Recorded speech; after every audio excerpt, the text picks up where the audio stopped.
Welcome to the Creative Play and Podcast Network. Join us as we share our favorite RPGs, one-shot games, tabletop games, reviews, and convention panels. Sit back and enjoy the show.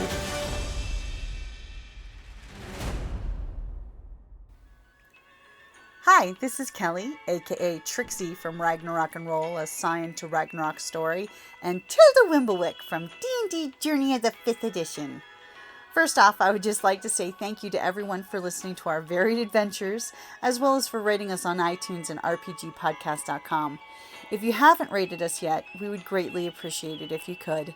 And if you're looking for more ways to support our efforts, we are now on Patreon, a great site where you can help us continue making more podcasts, as well as some special surprises for our patrons.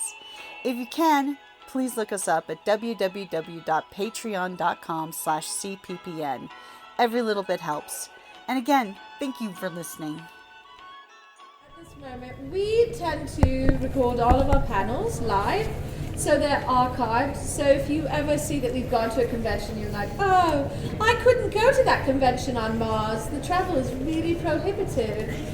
We'll live stream it. Now, the delay is going to be really long if we're on some place like Mars, but it's much less worse if we're in like Atlanta. It's pretty instantaneous in that case.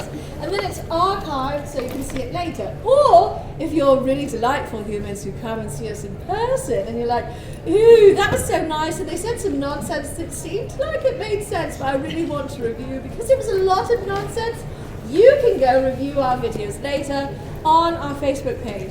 And someday, some of them do make it over to YouTube. But please do not hold me to any schedule because I'm terrible at that. But it lingers on Facebook for eternity. Hello! Hello! We have a few minutes, so this is just the before show pattern. And, yes, Brenda. Can you make sure that Ravina has the right room? Okay, great. Thank you. So, how's everyone doing? Don't make me call on you. And if you're over here, we just can't see you. It's not a you thing. It's a. Oh, the Grand Arbiter can't see you, but I can. Yeah, it's a real limited perspective type issue. I can't really turn my head. But if you're past Lynn on that side, I may or may not see you. Lynn is the outer limits. Hello, Lynn. Did you know you were the outer limits? Sure. Excellent. Good. Well, you are encrypted, so why Please not? stand by. So, for those of you at the back, of course, you should always sit where you're comfortable, but we may not be mic'd because this room is pretty intimate. So if you can't hear, you may wish to move forward.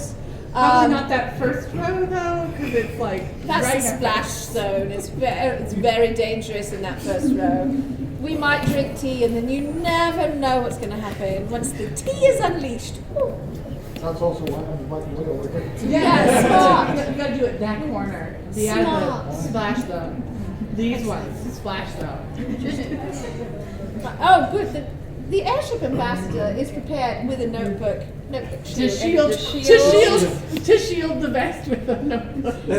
Protecting yourself from the tea. Woo! Providing your own shade. So this is going to be a little bit different than our other panels. It's going to be more interactive in the sense that it's going to be more a discussion and a sharing of knowledge.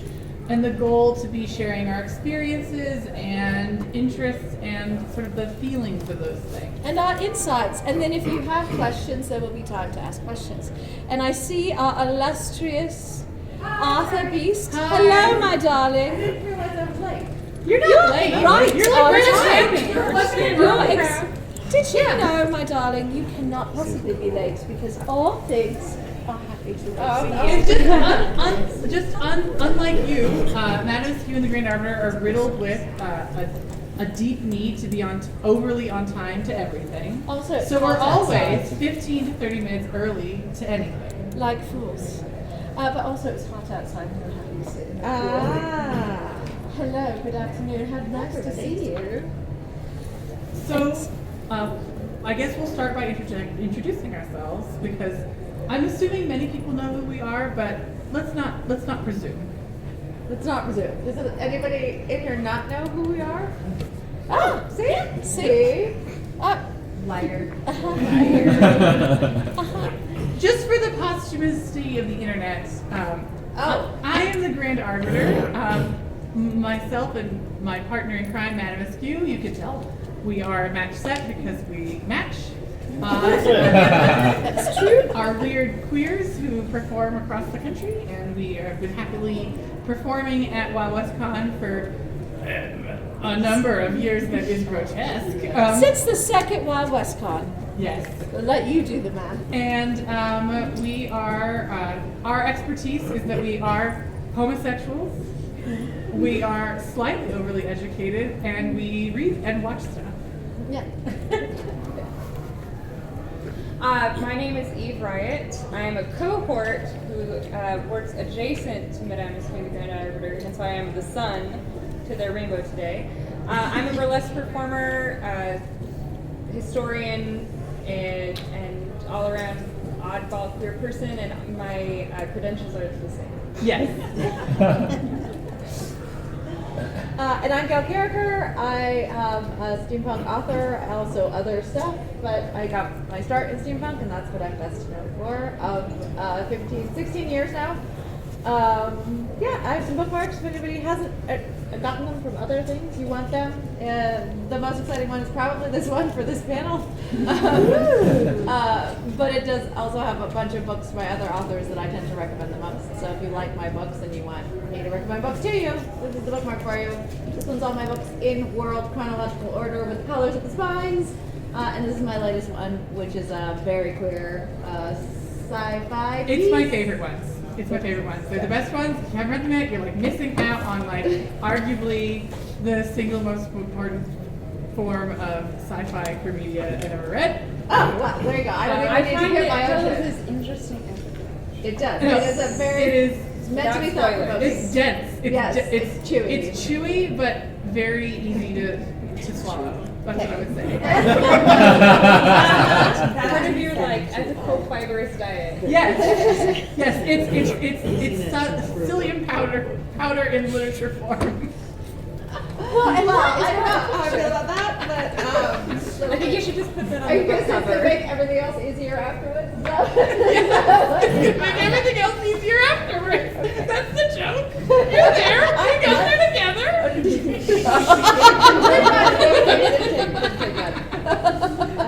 Yeah, so there it is. So I write queer stuff, I guess. Yeah. And I'm Madame Askew, the second half to that delightful cheeky strumpet at the end, the Grand Arbiter. As he said, we've been performing all over the place for a long, long time. I'm definitely overeducated. I speak too many languages. I read a lot of books. I also host an incredibly long-running steampunk book club and do regular monthly interviews with authors. And I'm, I guess, sort of a reviewer of books. No, you are legitimately a reviewer of books. I like to review books, and I've been specializing lately in queer media in the book realm because really, life is short. Let's be gay, do crimes, and read a lot of books. That's what I'm doing. Okay. I like that light space. So today we are here for Fabulously Evil, which is the history of queer-coded villains. We're very excited to bring this to us. When Madame and I read the theme for this year, we're going to leave this open because it's going to block our camera. Oh, there's a camera? Yes. No, you are quite all right. If you go to this side, it's fine. It's just directly in Okay, front we'll of be you. able to hear you. Okay. As long as you can hear us, but I do like seeing your beautiful faces. Okay. So. No, not to be difficult. We're trying to save these 5 seats are sort of blocked for camera viewage. So when Madame Askew and I we read the theme, we were thinking about, we've been pushing for doing more edutainment type conversations around tropes and mores, which are parts of like what Madame Askew and I enjoy to talk about. Really, it's just you get to enjoy the kinds of conversations and debates Madame Askew and the Grand Arbiter have on the regular. But it's also Eve's fault, and then it's Gail's fault, because Eve is obsessed with queer-coded villains. I am. And talks about it with frequency, to sing some of your praises with great eloquence, and sort of infected us with also a passion. And then, of course, everything's Gail's fault, because you're a brilliant author who's also infected us with joy in your books. And you know a lot about this sort of thing, and we've heard your conversations about heroes and villains and the arts, and so we're like, we want to do this panel. Do you think we can convince Gail and Eve to do it with us? Yes. It's also very helpful to get us some legitimacy because these are pretty wacky. So that's the genesis of the panel. So this is going to be an open discussion panel. The idea is going to be you can participate and raise your hand if you have an idea or you have something you want to talk about as we're discussing. If you're moved, raise your hand. Let us know you have opinions to share, because this is really an open experience for us all to share our thoughts and feelings. It's an open thoughts and feelings panel. I'm a thoughts and feelings kind of guy. Just because I can tell this is the nature of how we're going to go, I'm going to do my credentials as well, just in case. Yes, you should. Which is, apart from the books, I have 2 master's degrees, one of which is an MS. My undergraduate field of study was classical archaeology, so I had to take a lot of classics and mythology. So my reference point is going to be way far back for queer code and villainy. So we go way back. And physical evidence and all that sort of stuff. So yes. Oh, and I straight up wrote the book on the heroine street. Yes. So good. What's really nice is we have sort of an arc of experience, because you have like a real far back there. Like you're looking way back, and I have some more recent stuff.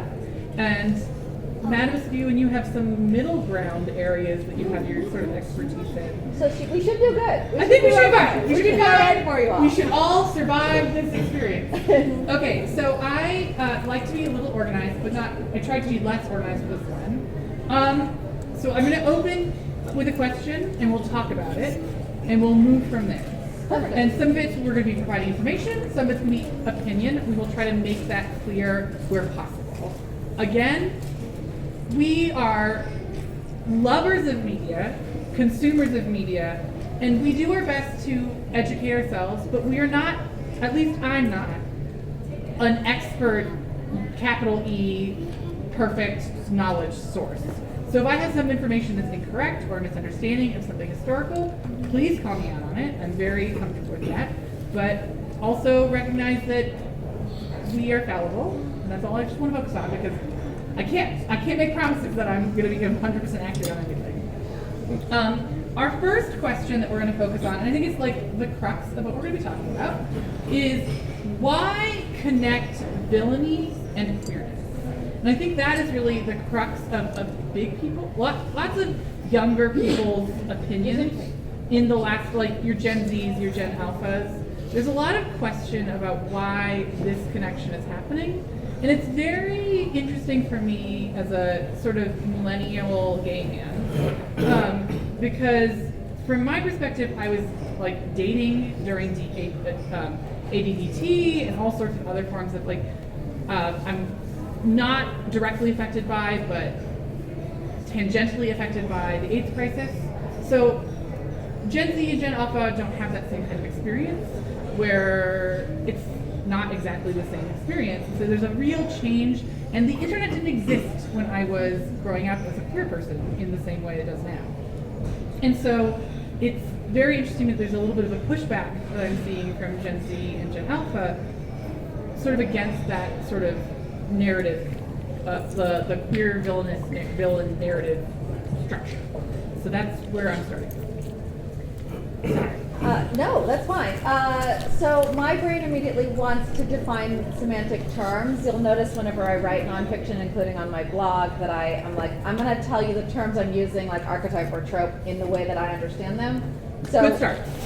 For me, that means I'm going to talk about queer coding, because queer coded villainy is what we're talking about here, in the way I understand it. And the way I understand it, there are different kinds of queer coding as we see it in media. And you can think about, for example, queer coded Disney villains. They often are visually queer coded, are linguistically. It's the aesthetics. Yes, but it's also tonality of voice, like Jafar or something. I mean, aesthetics is a more wide. Right, aesthetic, which is interesting existing in a steampunk space, which is an aesthetic movement primarily. So like this is all very, but from an archaeological standpoint, that translates to the trappings, usually funerary trappings that we have for a skeletal structure. So we can look at the biological skeleton, for example, and then see if that person is being queer coded by their attire or in some way. So that is what it correlates to in the ancient past. But the other thing, the other kind of queer coding that exists in the historical record is narrative queer coding, which is when a character is a female in the narrative, and I'm thinking specifically about somebody like Antigone, but is clearly Of the Oedipus cycle. Yes, of the Oedipus cycle, but is clearly masculine acting by the conceits of the narrative structure she's operating under. She's operating as a tragic hero. And there are some cases to be made where that is also a Greek commentary on sapphic inclinations. And so you could argue that that's actually being done by a kind of narrative structure, which is employing tropes, but more specifically archetypes. So a person falling out of an archetype that generally is associated with their gender Exactly. might be a queer indicator. Exactly, yeah. As opposed to another tragic heroine like Iphigenia Tauris, who is clearly following the feminine in all ways, and is acting in a way that the prevailing patriarchal Greek society would consider appropriate to her particular set of like dramatic circumstances. So both of these women in play. For quick context, I'm just going to give you a quick rundown of who these two characters are, just because Yeah. you may not have Yeah. a background in Classics. Greek classics. Sorry. Antigone takes actions to ensure her brother's appropriate funeral rites when he was supposed to be denied them, and is killed for it. Where Iphigenia is sacrificed to start the Trojan War. Right. By a man. Which is important. Yeah. By her father, specifically. Right. Although she is encouraged to do so. To do so, yeah. But the framework of those two characters, you can see the sort of, that Antigone is taking the action. Yeah, they're both doomed women, but if you analyze the narrative conceits around them, there's a case being made that Antigone is in fact a lesbian. And then there are Medea and other sort of, and Circe, sort of more witchy characters present, which, you can argue many different directions. But I just wanted to bring up the concept that queer coding does not necessarily have to be as entirely of the physical and the audio. It's just that often when we're talking about that now, we're doing so under the context of visual pop culture. But there is also written pop culture that has its own sets of constructs and conceits that are perhaps not immediately visible that can queer code. So what we might say is that when we're talking about queer coding, that we're saying the code could be all sorts of kinds of codes. It can be narrative codes, which define... It can be semantic codes. Literally what words are being applied to describe a piece of art. There's also a context of queer coding that is, pop culture by its very nature is a dialogue of conversation with its generation of creators, but also those who come after. So young people's reinterpretation of a piece of pop culture impacts its meaning. Its meaning is not a static thing on this side. So I think a really good example of what you're talking about is the way in which young people are now reimagining the Lord of the Rings. And it's all over the TikToks if you're into that space. Now I love the Lord of the Rings, unironically. He's a linguist. But the young people are like, look, they're just a gay polycule.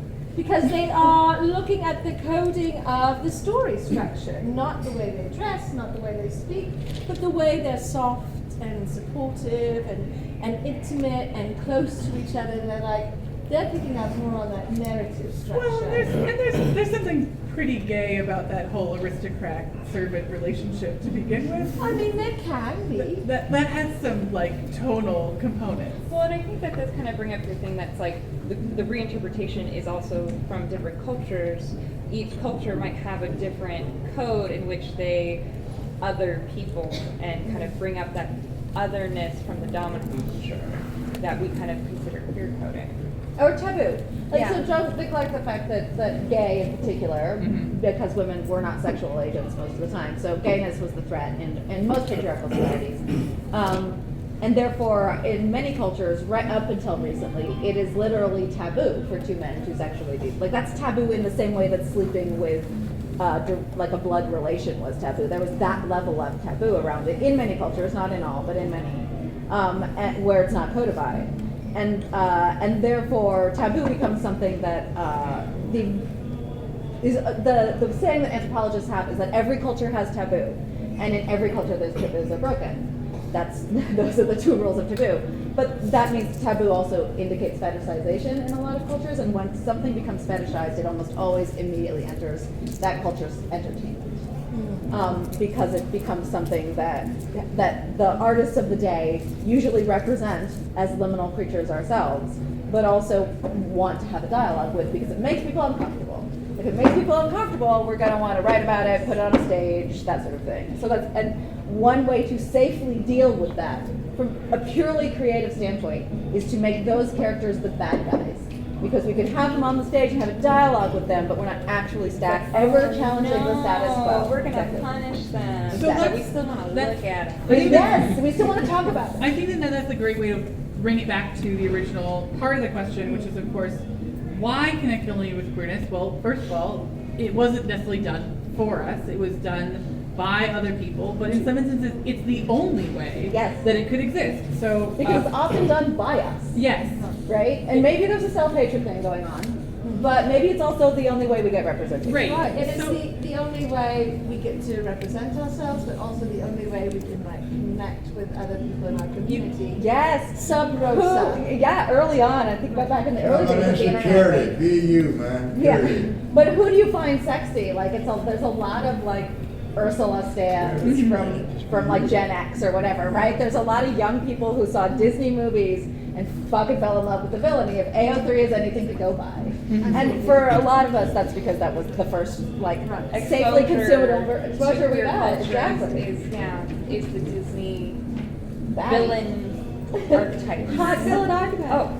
Do you think that added to the rise of the relatable villain? The idea of the redeemable villain that you kind of relate to, you love, that you can definitely see yourself doing the same things as? So I think that no, go for it. I think that what I would say is that the result of the relatable villain is more of a result of something like the tragic, the tortured hero trope becoming so center stage. Like if we're talking like Byronic heroes becoming center stage, like your Zuko's, your like the very high quality people who really love that redemption arc, that is really a response to that kind of trope, which is, I think, can be tangentially related to the sort of overarching ideas, but not specifically to queerness.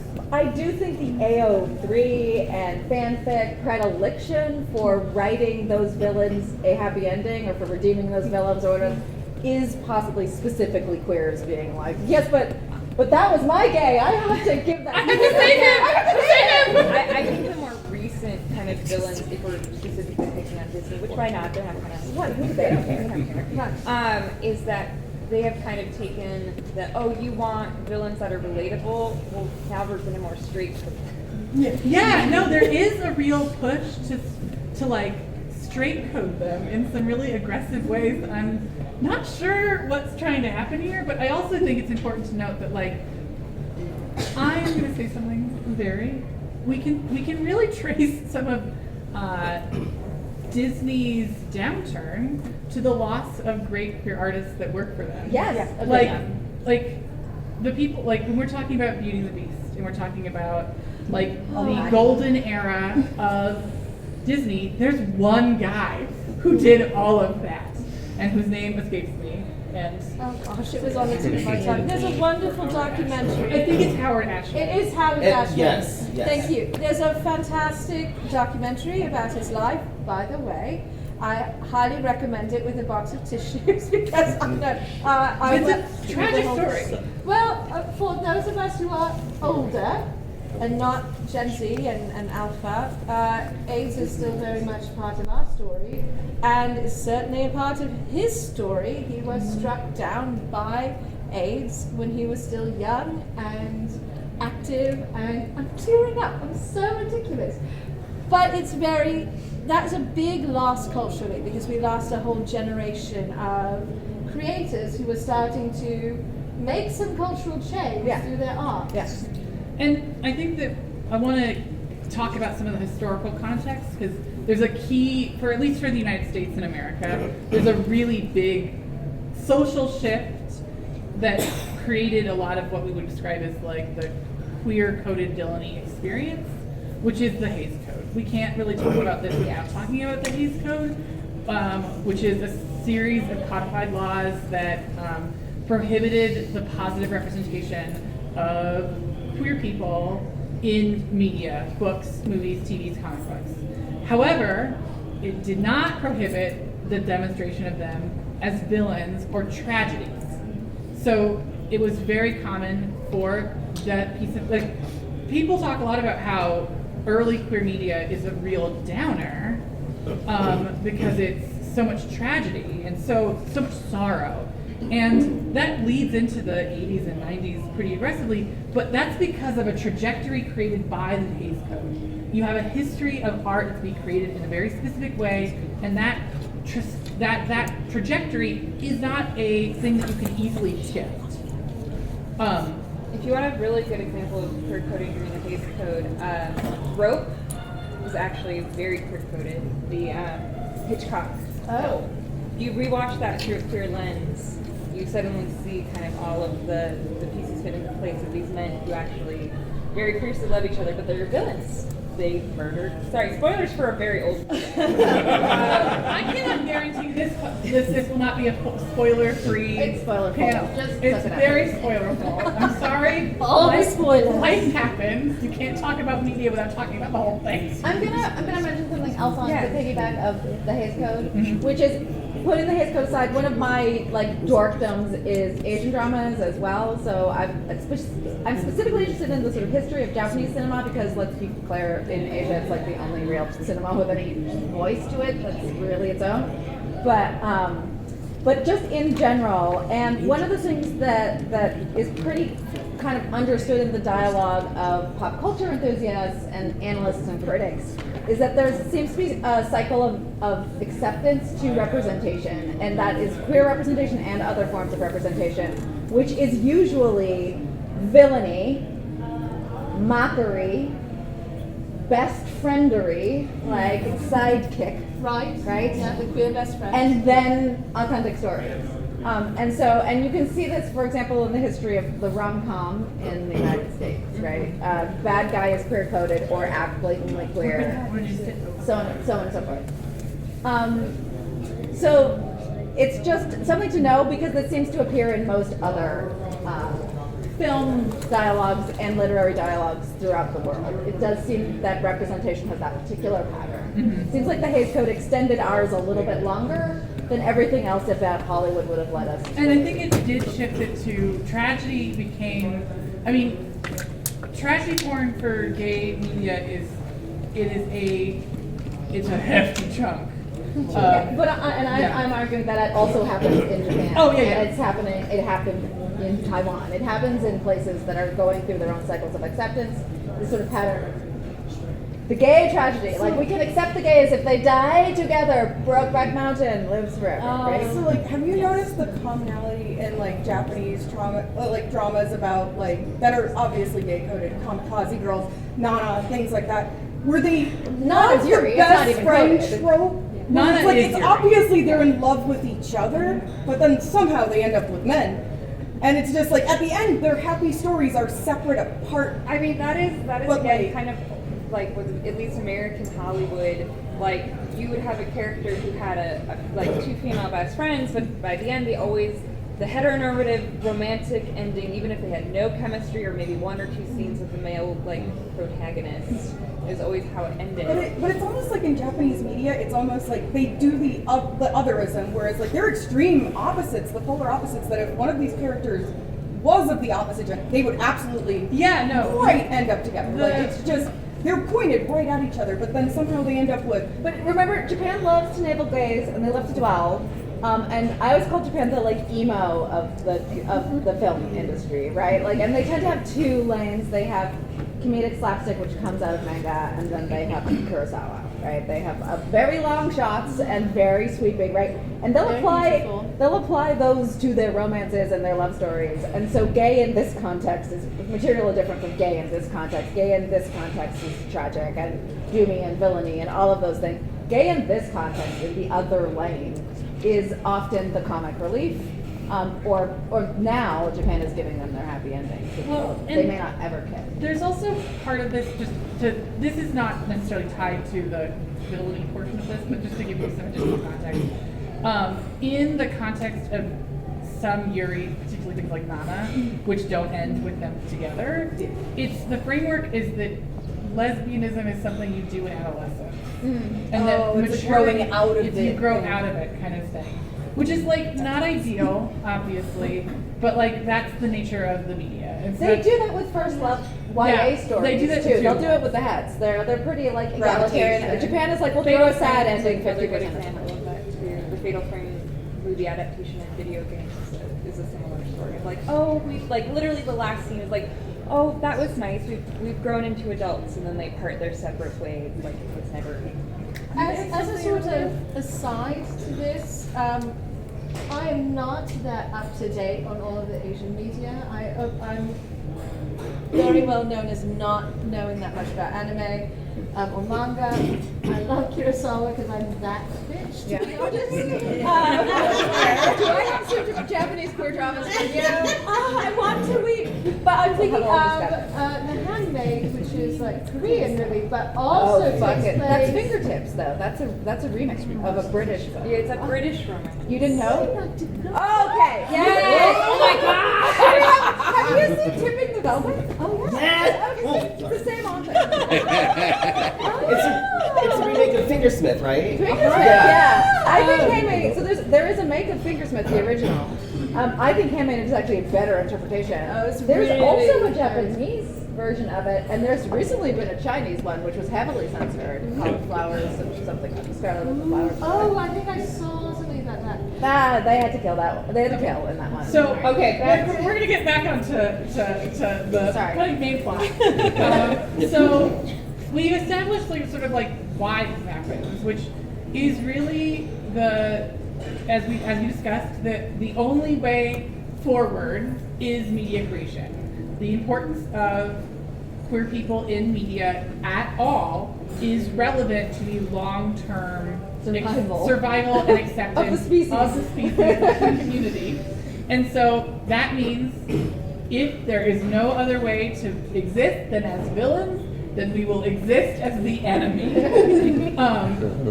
But that does come with some downsides as we move into it. So this is where we're going to move into section 2, question 2.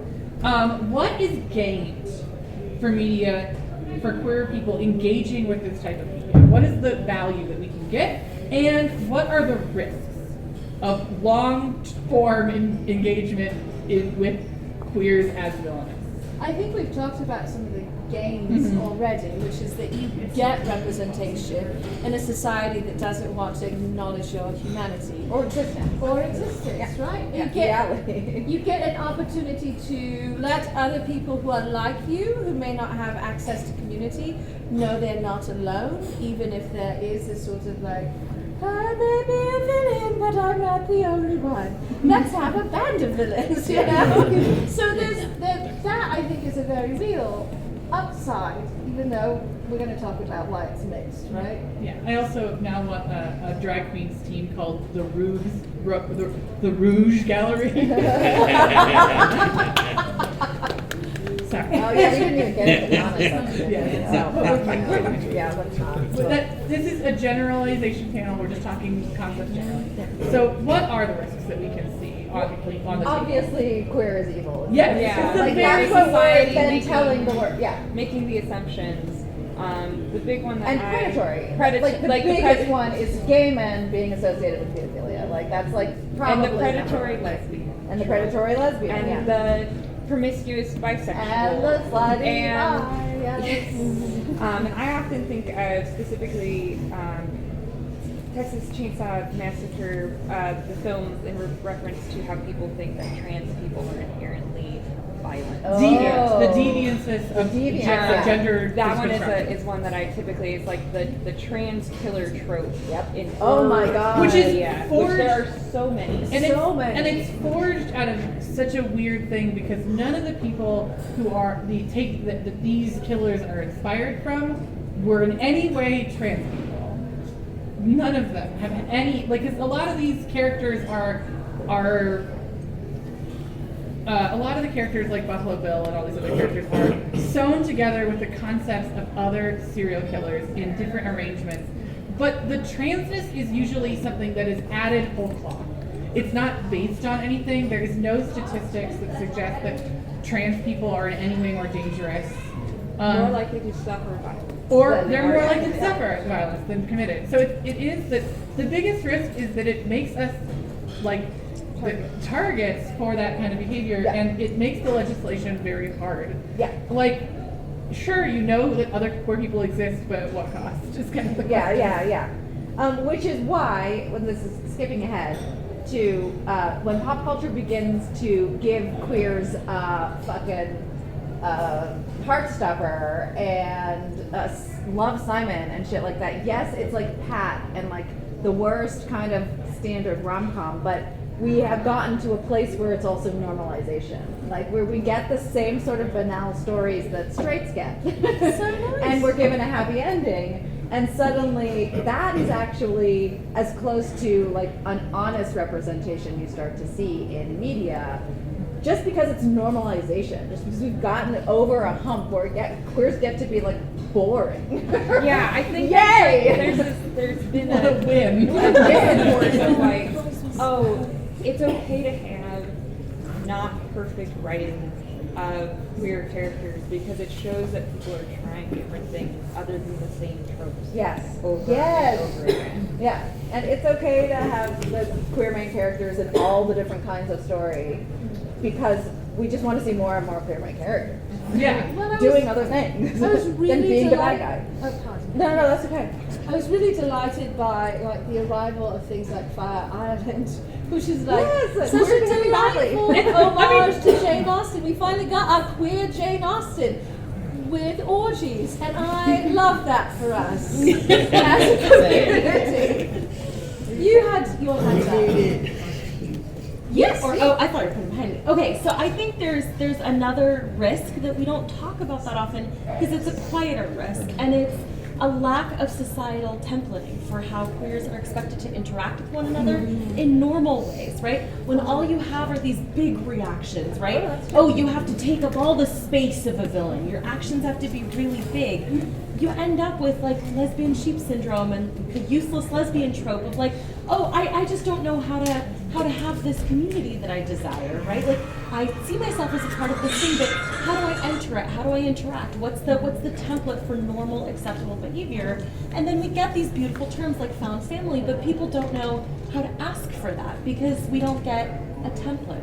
And you have to build it from the ground up. It's hard. I think that that's true, and I think that the villainy component actually leads into this too, because like we like and appreciate all sorts of parts of like. I recently got Madame Askew to watch Drag Race for the first time recently. That's like a whole conversation we started. But we did have a conversation about the challenges of and I say characters, but I really mean the performers are incredibly mean to each other. Or the edit has made it appear that they're very mean to each other. So mean. And I think that is a real challenge where it's like if every moment as a queer person is a dramatic moment of crisis. Oh my gosh.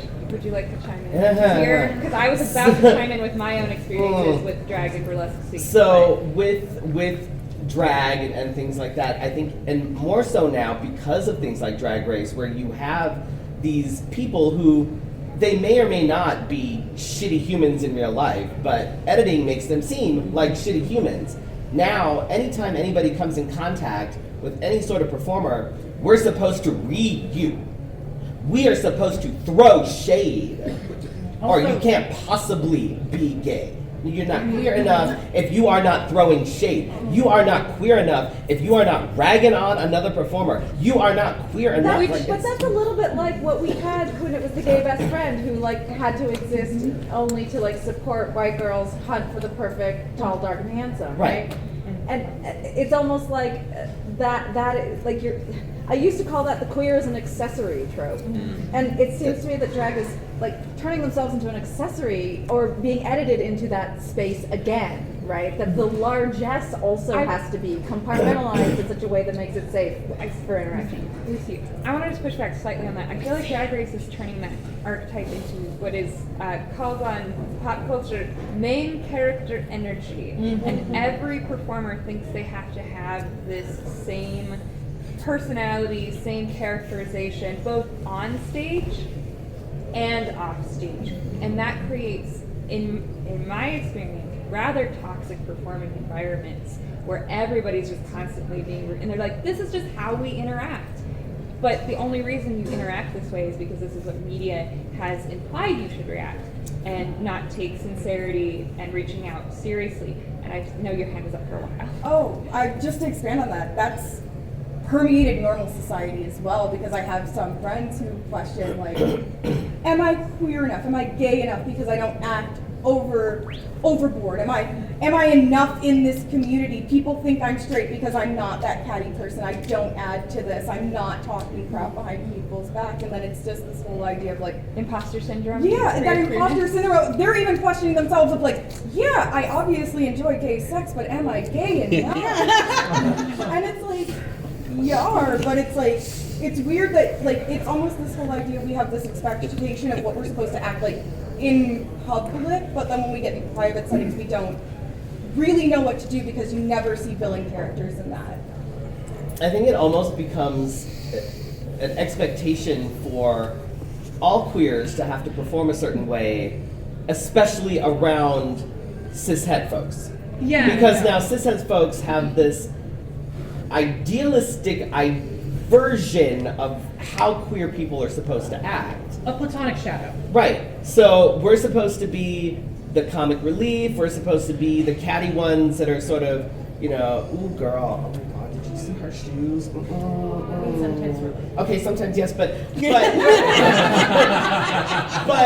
it's not for someone else's benefit, which I think has sort of become the expectation at this point. Oh, you're queer. Oh my God, do that thing. Yeah, I think I'm going to route back to the original part that you were trying to get at. I think I'm going to try to reflect what you said previously. It's a failure of modeling. There isn't good models for queer experiences because a lot of those were lost, to be honest. And those communities so fundamentally devastated that they had to be rebuilt. And they're rebuilt over the course of decades into internet, where internet has an attention economy that is very different than the world we live in now. It's fundamentally warped how queer communities function. And I don't think that's necessarily 100% bad. There are always positives and negatives for all these things. But it's a challenge because I know that Madame Askew and I, we're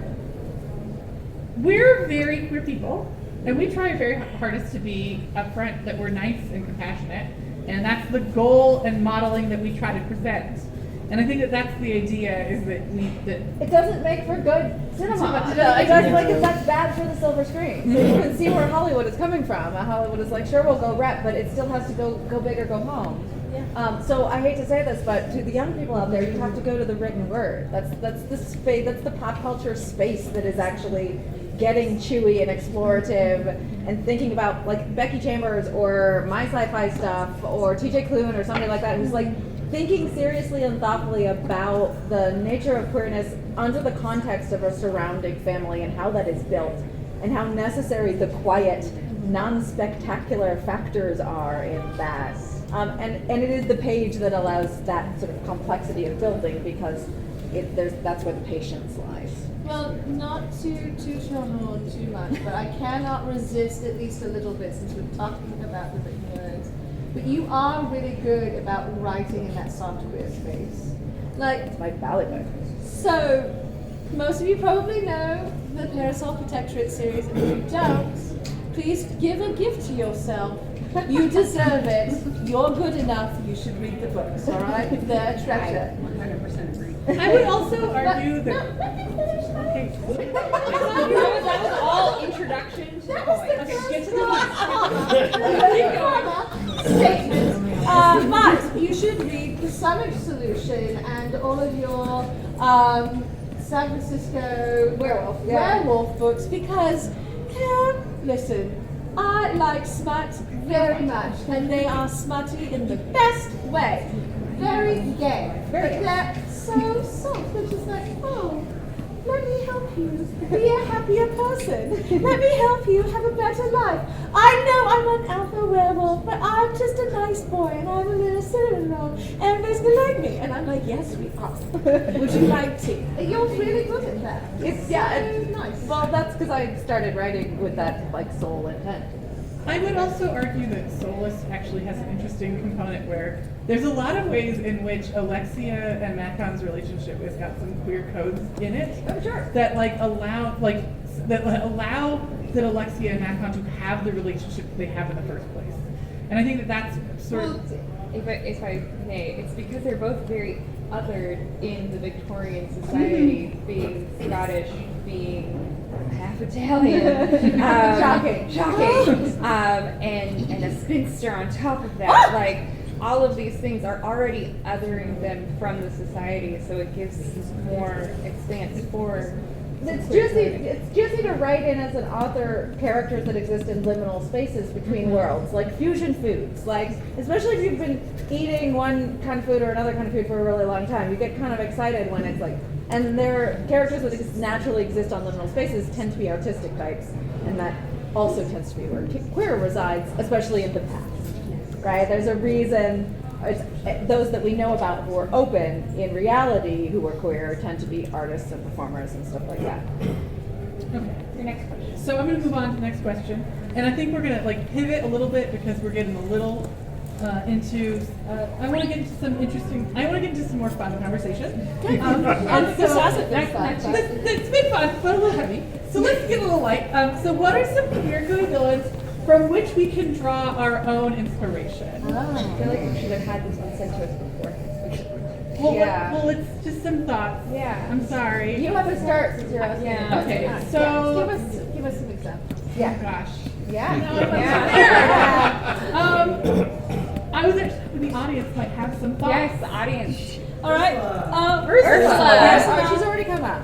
Yeah, but Yeah, Ursula's a great But we can example. expand on We that. can expand on it. We just mentioned her literacy. Yes. It's okay. And you are allowed to do whatever you want. You're Lizzie Me.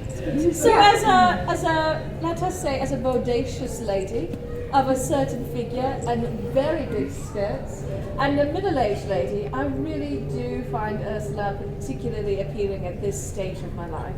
When I had aspirations to be an ingenue, I was like, I don't know, Ariel has red hair, she's so cute. And I was like, and she's dumb, because why is she off with that man and not going off with the crab, who's clearly more interesting? But this is better conversations. Come on, the prince is boring.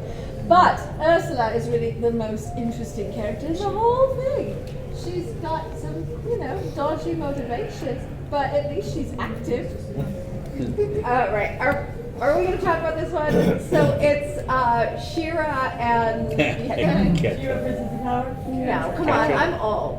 She-Ra? It's the original She-Ra, and what was her name? Glenda? Evelyn? No. Because Evelyn. No. Well, it's obviously Catra, but that's a whole. Sorry. I won't go that far back because I'm too old. Let's go slightly less far back, which is going to be Xena and not Gabrielle, but Callista. Callisto! Oh! Really good! There we go! Callisto! They even become each other. They sure fucking do. No, they have kids together. She She gets pregnant with magic babies. And then, my favorite game ever, Hades. Yes. Oh, yeah. Like, there's white, leisure suit.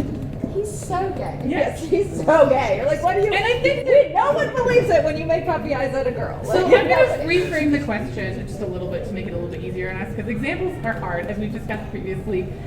Thinking of tropes and then putting names on it is much harder than getting names and putting tropes on them. Yes.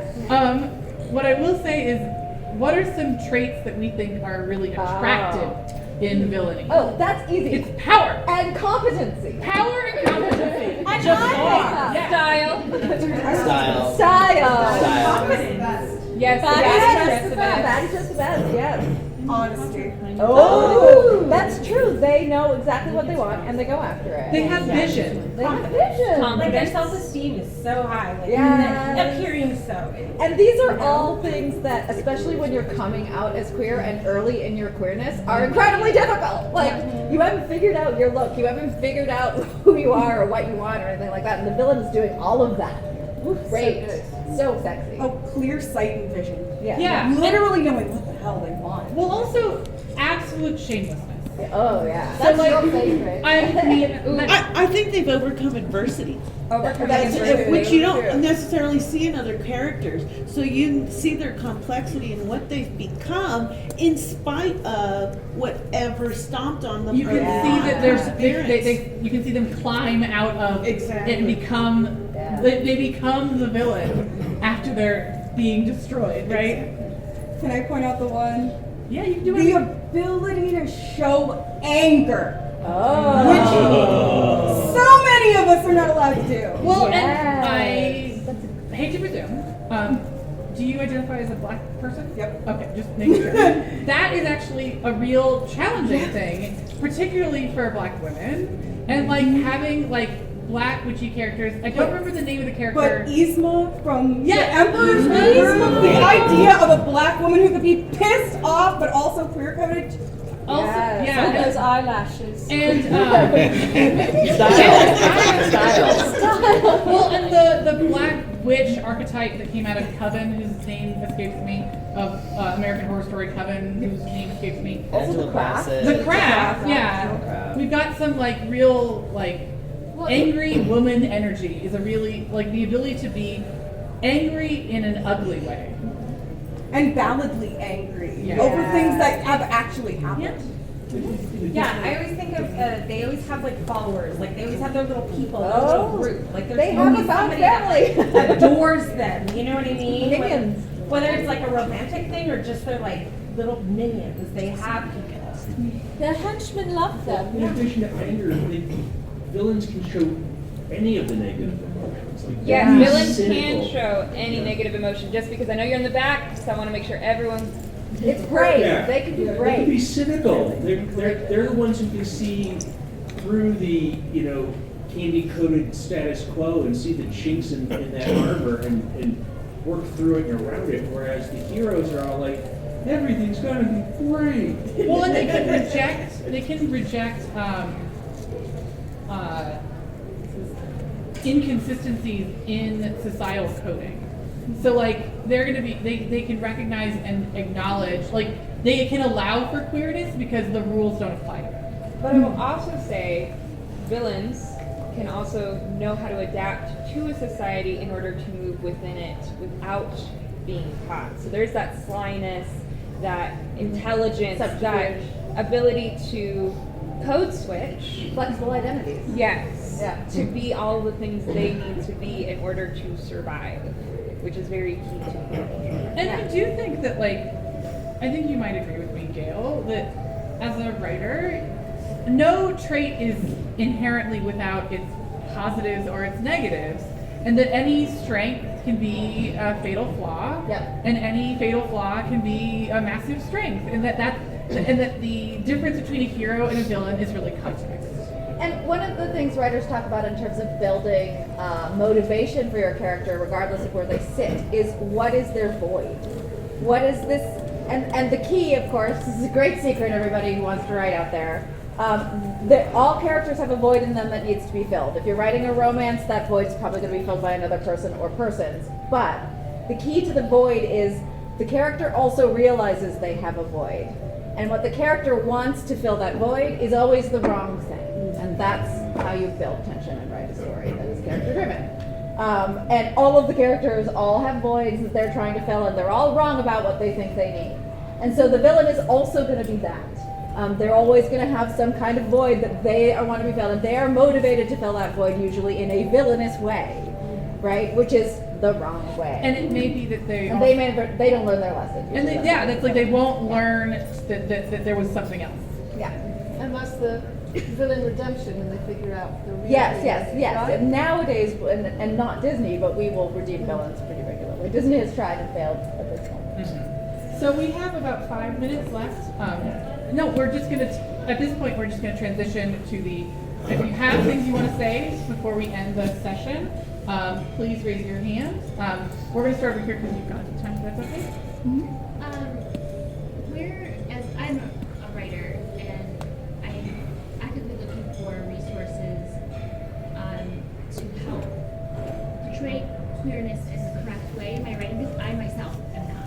So I wanted, like, my main characters aren't, but I still want to have side characters that aren't shallow. Yeah, like not even that. Just I'm doing it in a correct way, and so that it like honors correct the- way. Yeah, I like the phrase that I would get away from, but I'm not a writer.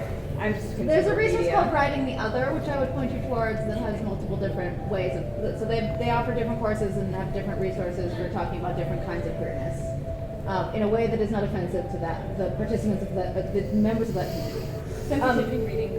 Sensitivity reading always, but key for me is just know which kind of, I don't know which kind of journey you're on in terms of what genres you're writing or whatever.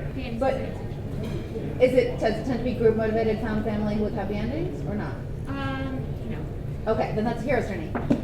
In that particular instance, then you need to have pejorative, but you need to have your queer characters present in multiples, so no tokenism, so more than one. And you need to have them have powerful capacities, so they need to demonstrate competency outside of being queer. And then you need to have them as power players in the narrative, whether you kill them or not, so long as they're power players, which means information, and non-betrayers. A hero's journey is going to require betrayal because the hero gets motivation from being continually isolated. But if you're going to remove a queer support character from a hero's journey, don't make them the betrayer. So those are some key ways to make sure that you don't accidentally code them incorrectly. But I would point you at writing. I'd also make sure, this is my personal preference. If you do multiples, if it's 2, you can't just make them together. Yeah, you want to have enough that it's like, if they're a pair, they're 1 now. You lose, you pair them together, you lose one point. And if I may add an addendum to this, as a reader and reviewer of fiction, Gail gave you great advice, but my advice to you is, do you know queer people? Yeah. Do you have friends who are queer? If you are going to write about us, I need you to know us. Yes. Yeah. I need you to, you Yeah. know, like, we're here, we're happy to talk to you. There are lots of queer people in this room right now. You don't have to befriend us all, but it's important to actually know the community and maybe engage with that community in a friendly, ally, showing up kind of way, so that you get a sense of what we're like. Because it's a lot easier to be compassionate if you're like, well, I want to do this thing, but I haven't really connected with these people. The other thing to do is just to have queer characters where the queerness maybe doesn't even come up. You just know that they're queer, and so I'm almost all of my books have trans characters in it, but I always use appropriate pronouns for those characters. So in some cases you never know, or there's maybe one line that reveals that that character is trans. And like 5 of my fans will pick up on it and get really, really excited. But it was for them, right? Like, and that's I'd just, almost like say it's like similar to like the Alien story, the movie Alien, when originally Ripley was written as a man and they just changed all the he's to she's, and the character still works. So if the character is strong and a fully formed person, the queerness doesn't have to be their sole trait, right? So similar kind of vibes there. One last thing on this before we move on to something else. One thing I would also ask you to think about is first move away from correctness. What you're trying to do is be respectful to the experience of others and be more accurate to that experience. But the other part I would say is ask yourself why you want queer characters in the first place. If the goal is I just want them, get more context on what you actually are wanting out of that experience. I think it's great to have queer characters in media. I would recommend that you do so, but do so from a place of you're not just trying to market. I think that that's the more ethical way to approach it. They will know if you're trying to. Hands? Anyone else with ideas or questions or things? Did you have one last? Yeah, just when you were talking about redeemable characters that actually have storylines after being villains, like one of my favorite examples of that is Dragon Ball. Because there's so many characters in it that are in fact queer-coded that started off evil, most notably Vegeta. Vegeta is in love with Goku. Yeah, Vegeta's a weird character. He's in love with Goku, that's weird, but it's fine. I mean, when you're talking about a character whose romance is revealed in a single scene in which she's already pregnant and you didn't know they were dating, it's a pretty weird transition. It does send some signals. But we are about to be done. We're about 5 minutes out, so we're gonna make time for cake decorating and season. There's a gay wedding happening this evening, so you've always got that opportunity. There's lots of gays to They'll be in here. They're decorating the cakes because there's a lot of freaking cakes and they need sugar on top. Once more, everybody, if you want bookmarks, come get bookmarks from me. And if you're super excited about the heroine's journey, I have one copy with me, and I'm happy to give it to somebody who has to not blind carry on. Never mind. So sorry.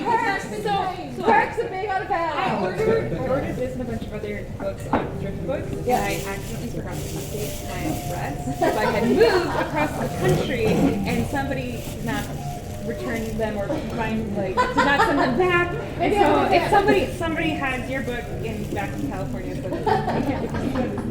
I really want to thank everyone for being here and letting us shoot chatter. Yes, thank you for coming. Thank you for your questions.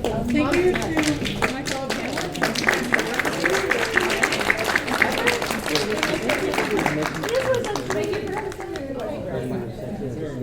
And thank you for your wonderful. You guys have to call his panel cherry. This is his first panel. Oh my gosh,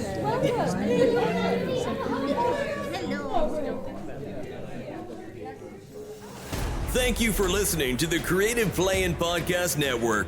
If you enjoyed our show, please check out D&D Journey of the 5th Edition and Ragnarok Enroll a Scion Hero to Ragnarok Story. Also, check out our Patreon page for more content and behind-the-scenes things, as well as joining us for a one-shot game or two.